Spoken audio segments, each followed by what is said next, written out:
प्रधानमंत्री नरेंद्र मोदी द्वारा पीएम किसान सम्मान निधि की 23वीं किस्त किसानों के खातों में अंतरित किए जाने पर अवसर पर भोपाल के बरखेड़ी कला स्थित राज्य कृषि विस्तार एवं प्रशिक्षण संस्थान में आयोजित प्रगति खेती कार्यशाला सह कृषक संगोष्ठी में मुख्यमंत्री डॉक्टर मोहन यादव ने किसानों को संबोधित किया। उन्होंने कहा कि प्रधानमंत्री मोदी का यह कदम किसानों के प्रति उनकी अटूट प्रतिबद्धता और समर्पण का प्रतीक है। उन्होंने कहा कि केंद्र और राज्य सरकार किसानों के कल्याण के लिए लगातार कार्य कर रही है। किसान कल्याण वर्ष के अंतर्गत अनेक योजनाओं के माध्यम से कृषि क्षेत्र को मजबूत बनाने का प्रयास किया जा रहा है।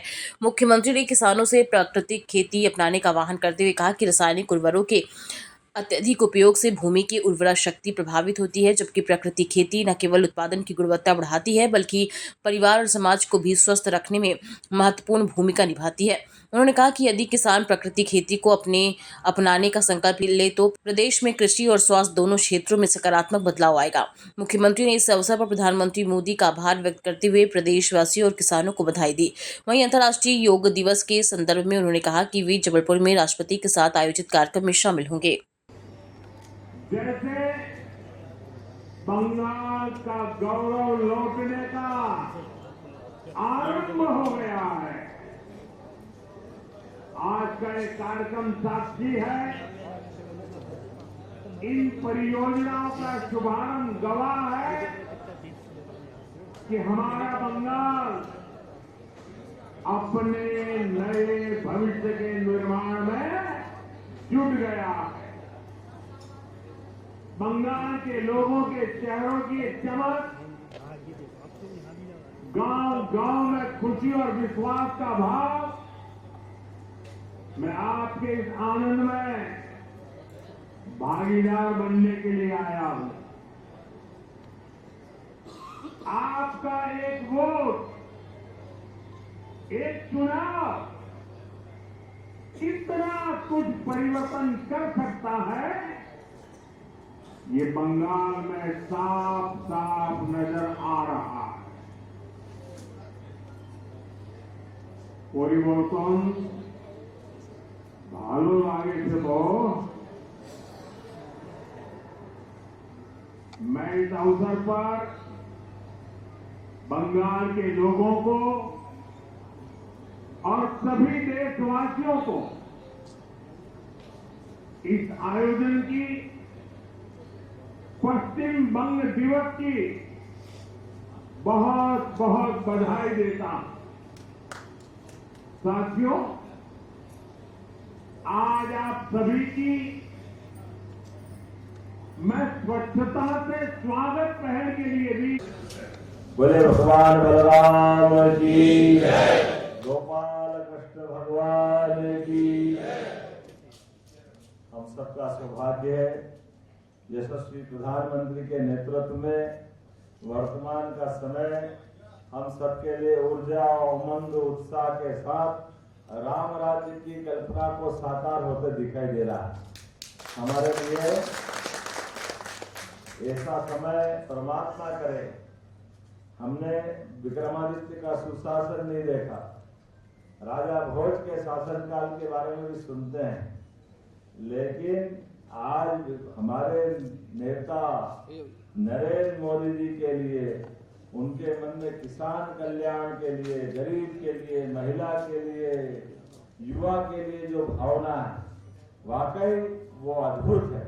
और दुनिया के सामने आज भारत और भारत के किसान अपनी किसान कल्याण नीतियों के कारण, और आप देखो किसानों की बेहतरी के लिए नदी जोड़ो अभियान, एक नहीं दो नदी जोड़ो अभियान अपने राज्य के लिए मिला।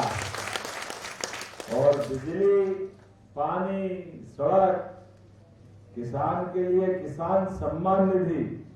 कभी सोचते थे कि अपने घर में आमतौर पे तोजी तकाबी में पटवारी जमीन नीलाम करा देते थे पुराने जमाने में, क्योंकि पैसा बकाया है तो क्या करते थे, नीलामी कराते थे। लेकिन आज क्या हो गया, बहनों के लिए लाडली लक्ष्मी योजना, लाडली बहना योजना, किसान सम्मान निधि। किसान किस किस को किसान सम्मान निधि मिलती, हाथ खड़े करो। आप बताओ, आप अपने घर के अंदर कभी सोचा था अपने हर महीने 1000 रुपये आएगा? आ रहा कि नहीं आ रहा?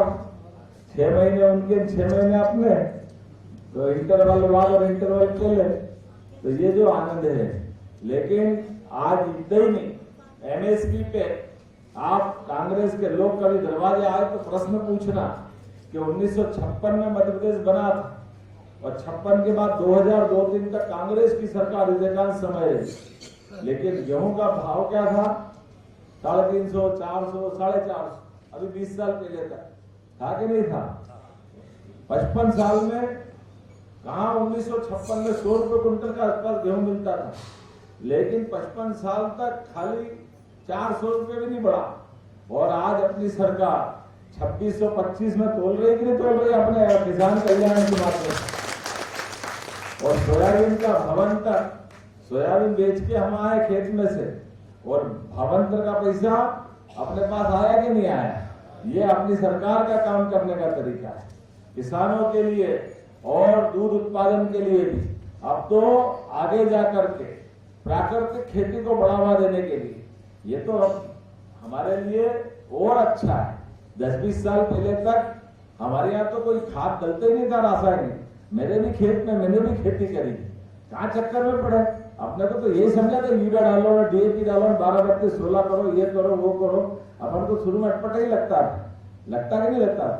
लेकिन अब ये चुनने के जाने भाई चलो ठीक है, ये तो वैज्ञानिकों का तरीका भी है और काम करने का तरीका भी है।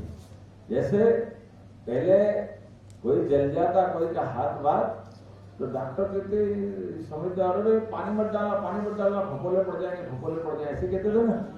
और अब क्या कहते हैं? पानी डालो। तो पहले डालते नहीं तो रोका है, हमका चक्कर हो रहा है।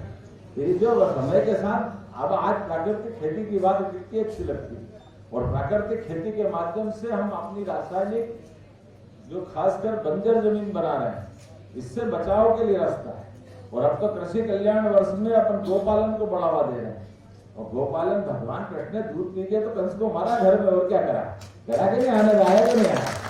दूध दही की नदियां बहती थी हमारे राज्य के अंदर, तो आज वापस वो दौर आ रहा है जब प्राकृतिक खेती। और भगवान की दया से अपन तो चींटी को भी आटा डालने वाले लोग, हम किसी के कहाँ प्राण लेंगे। मैं तो जब नया मच्छर का बेट आया था तो अपन लगता मच्छर को ऐसे मरता है क्या? लेकिन अब दुनिया ऐसी चलाती तो अपन भी देखते भैया ठीक है, नहीं तो मच्छर को ऐसे भगाने की आदत थी। ये बेट से क्रिकेट खेलने जैसे वो या बैडमिंटन खेलने का तरीका शुरू में तो अपनी आत्मा भी काम देगी, ये क्या नाटक है? क्योंकि हमारी जो भाव है मन के, वो भाव अपने तो गाय कुत्ते को रोटी देने वाले लोग, मनुष्य मात्र से प्रेम, प्राणी मात्र से प्रेम करने वाले लोग। और प्रकृति तो माँ है। आज उनके साथ जीवन जीते इतने हजारों साल से खेती बाड़ी होती है। तो प्राकृतिक खेती का मतलब परमात्मा ने सबका भाग्य दिया, हमारा भी भाग्य दिया। ऐसे में उसकी गुणवत्ता भी उतनी अच्छी रहती है, न वो गुणवत्ता प्रभावित होती है, न आप आने वाले समय में उसकी फसल के दाम भी ठीक दिलवा रहे हैं।